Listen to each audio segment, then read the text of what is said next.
सब चीजों के साथ ये चीज समझ में आ गई है कि भैया आईपीएल 2025 में एक टीम जिसने बहुत ही कंसिस्टेंट परफॉर्मेंस दी है वो है चेन्नई सुपर किंग्स। भाई 10 नंबर की टीम 10 नंबर पर ही है और अब इनका मेरे ख्याल से इतनी ठंडी परफॉर्मेंस के बाद मुझे लगता है कि शायद अब नए नए और लोगों को मौका देना पड़ेगा।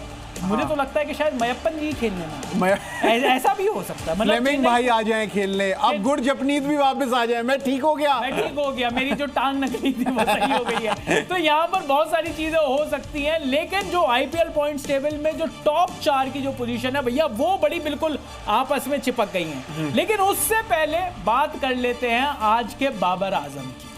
कौन रहा आज का बाबर आजम? बाबर आजम वो प्लेयर, आप सबको पता है, वो प्लेयर जो कि अपनी टीम के हार में विशेष योगदान देता है।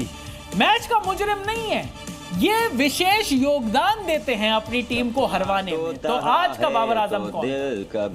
आज के बाबर आजम निकले शिवम दूबे। शिवम दूबे नहीं, इनका नाम शिवम दूबे होना चाहिए। हाँ, डुबो दी है इन्होंने अपनी परफॉर्मेंस से चेन्नई सुपर किंग्स। बताओ, मतलब 6 बॉलों में 6 रन, 1 चौका सिर्फ, और वो भी 100 का स्ट्राइक रेट देख के आपको लग रहा होगा कि नहीं इतनी भी खराब पारी नहीं है, लेकिन ये बाबर आजम लेवल ही परफॉर्मेंस है जी। पर मैं आपसे ये पूछना चाहता हूँ प्रशांत कपूर कि भाई दीपक हुडा पर इतने जोक्स क्यों? शिवम दूबे ने कौन सा कुछ उखाड़ लिया यहाँ पर आकर आईपीएल 2025 में जिस तरीके से? और दीपक हुडा तो भैया उनको ऑक्शन में मिले थे बिल्कुल सस्ते दामों में यार। शिवम दूबे की मैं आपको बात बताता हूँ, शिवम दूबे को रिटेन किया गया था। जब आईपीएल 2025 के लिए जो रिटेन्ड प्लेयर थे इनके, अब अगर चेन्नई सुपर किंग्स को थोड़ा सा रोस्ट करना शुरू किया तो थोड़ा और कर लेते हैं ना भाई जी। आपने किस किस को रिटेन किया था? आपने रिटेन किया था रविंद्र जडेजा को, उन रविंद्र जडेजा को जो कि T20 क्रिकेट से संन्यास ले चुके हैं, इंटरनेशनल क्रिकेट से संन्यास ले चुके हैं, उनको आपने सबसे ज्यादा पैसे दिए। उनकी परफॉर्मेंस कैसी है? बहुत एवरेज, ऐसी परफॉर्मेंस चल रही है उनकी, वही बिल्कुल परफॉर्मेंस रही रविंद्र जडेजा की, खास तौर पर इस सीजन में। उसके अलावा आपने रिटेन किया किसको? आपने रिटेन किया शिवम दूबे को। 11 करोड़ रुपए देंगे कि स्पिनर्स को मारेगा। भाई वो किसको मार रहे हैं किसको नहीं मार रहे समझ में नहीं आ रहा। आपने ऋतुराज गायकवाड़ को रिटेन किया क्योंकि वो आपके कप्तान, ठीक है, इंजरी हुई, वो अब यहाँ पर टीम में नहीं है। पर क्या आपकी जो पूरी टीम थी वो एक ही प्लेयर पर डिपेंडेंट थी? क्या ऋतुराज गायकवाड़ की फॉर्म ही बताने वाली थी कि चेन्नई सुपर किंग्स आईपीएल 2025 में 9 नंबर पर आएगा या 10 नंबर पर आएगा?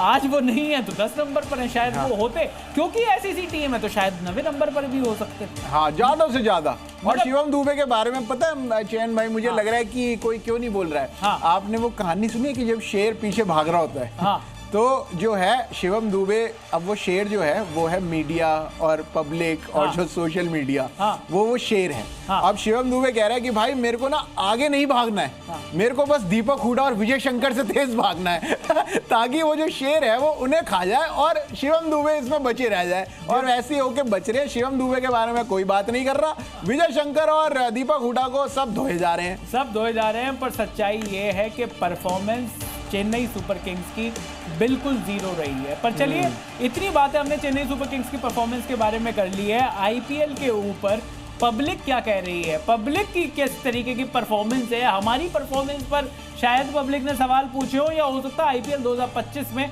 जो बाकी टीम्स है उनके बारे में सवाल पूछे हो। क्या बोलती पब्लिक के सवाल जो हम यहाँ पर जवाब देते हैं, क्या बोलती पब्लिक में? पहला सवाल आया है परमजीत सिंह, वो कह रहे हैं भाई आईपीएल से तो अब बाहर ही हैं, क्या सीएसके के बाकी खिलाड़ियों को मौका देना चाहिए बचे हुए मैच में? परमजीत भाई, मतलब इसका जवाब तो देखिए एक ही हो सकता है, हाँ। मैं ये जरूर कहूंगा कि चेन्नई सुपर किंग्स ने धीरे धीरे ही सही बाकी खिलाड़ियों को मौका देना तो शुरू किया।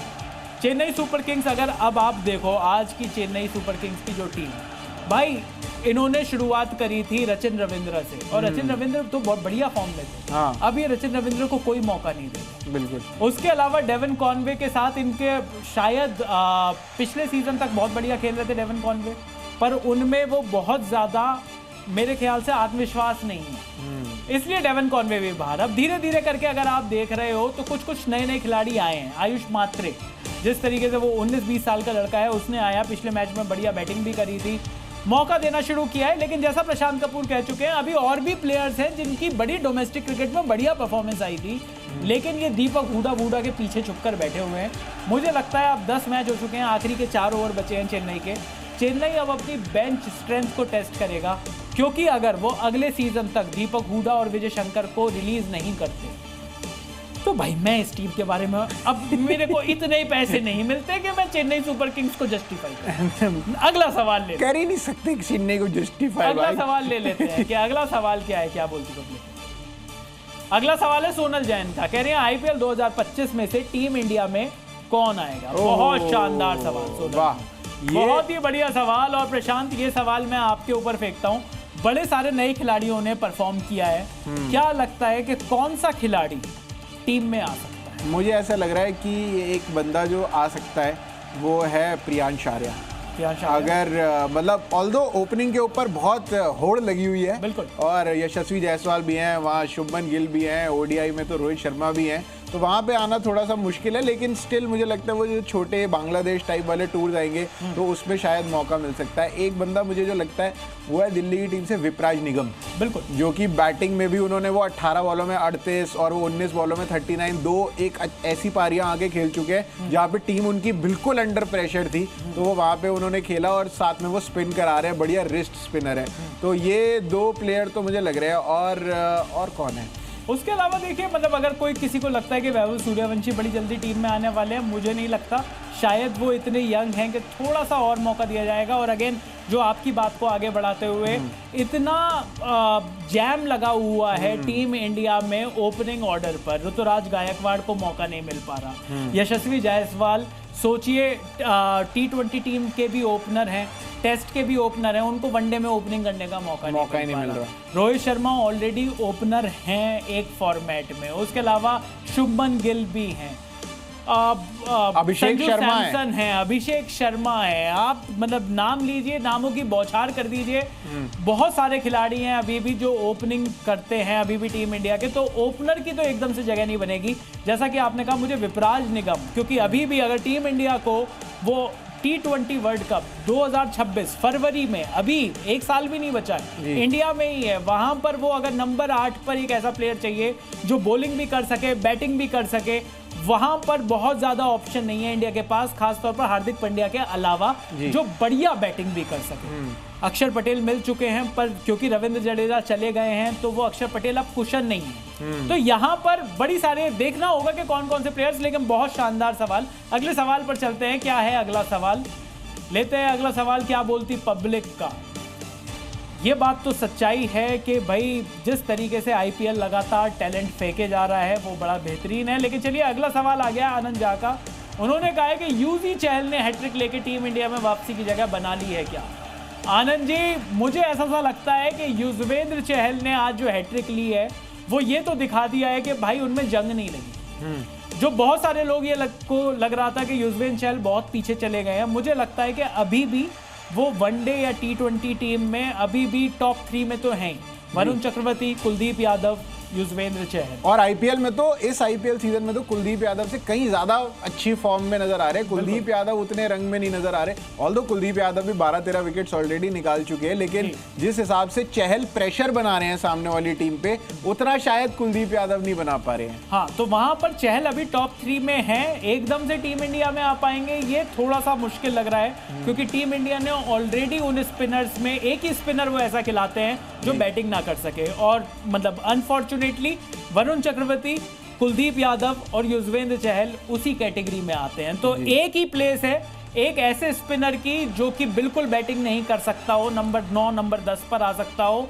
वहां पर अभी कुलदीप यादव आगे चल रहे थे, बीच में वरुण चक्रवर्ती की भी एंट्री हो गई, लेकिन वहां पर क्या चहल की एंट्री हो पाएगी, थोड़ा सा डाउट है। लेकिन आज जो उन्होंने बेहतरीन हैट्रिक ली उसकी बात काफी टाइम तक करी जाएगी। तो युजवेंद्र चहल को हैट्रिक के लिए, और अब ज्यादा हो जाएगा कि अगर मैं वही जोक रिपीट करता जाऊंगा तो वो नहीं कर रहा, रिपीट नहीं कर रहा। पर पॉइंट्स टेबल की तरफ चलते हैं, क्योंकि ये पॉइंट्स टेबल बहुत इंटरेस्टिंग हो गई है। आईपीएल 2025 में पलट दी है पॉइंट्स टेबल पंजाब किंग्स ने।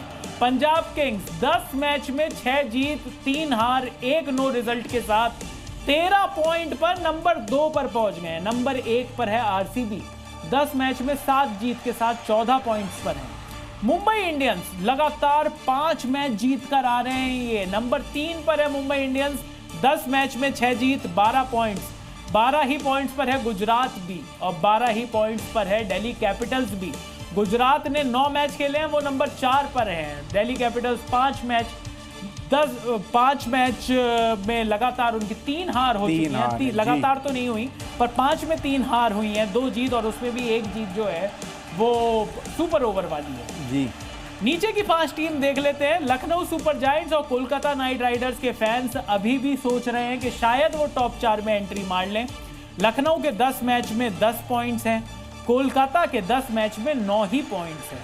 लेकिन राजस्थान रॉयल्स जिनके 10 मैच में 6 पॉइंट्स हैं, सिर्फ 1 हार पीछे हैं और फिर इनका डब्बा गोल है। वही हाल सनराइजर्स हैदराबाद का भी है, उन्होंने 1 मैच कम खेला है इनसे। 9 मैच में 3 जीत 6 हार के साथ ये भी 6 पॉइंट्स पर है। लेकिन जिसका डब्बा फाइनली गोल हो चुका है वो है चेन्नई सुपर किंग्स की टीम। 10 मैच 2 जीत 8 हार 4 पॉइंट्स। ये जो 2 टीमें हैं ना भाई, ये सोच रही होंगी हमसे क्या खता हो गई, हमने ऐसा कितना पाप किया कि चेन्नई सुपर किंग्स ने हमें हरा दिया इस सीजन में। और इस सीजन में वो जो 2 टीमें थीं जो चेन्नई सुपर किंग्स से हारी, वो एक थी मुंबई इंडियंस जो कि अगर टॉप 4 की रेस से बाहर होगी 5वें नंबर पर रह जाएगी। बहुत ही जबरदस्त रेस चल रही है भाई, वो रोएंगे इस बात को कि वो चेन्नई सुपर किंग्स से हारे। दूसरा मैच उन्होंने लखनऊ सुपर जायंट से जीता था और लखनऊ की जो पोजीशन है वो हमारे सबके सामने है। आज का मैच क्या है आईपीएल में, ये मैच हो गया है खत्म, अगला मैच क्या है वो जान लेते हैं। आईपीएल का 50वां मैच भाई, Rajasthan Royals versus Mumbai Indians.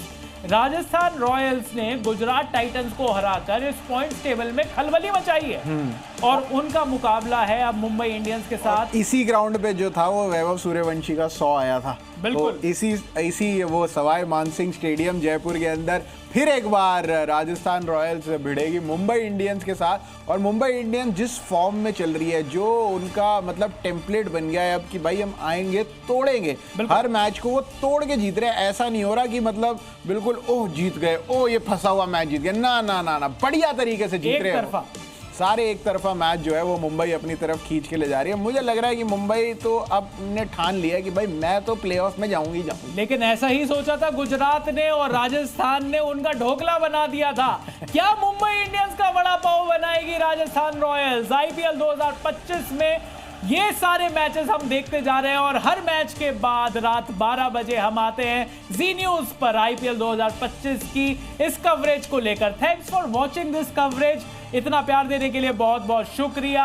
IPL के द क्रिकेट शो में आज के लिए इतना ही। मेरा नाम है चैन रस्तोगी, आप देख रहे हैं जी न्यूज।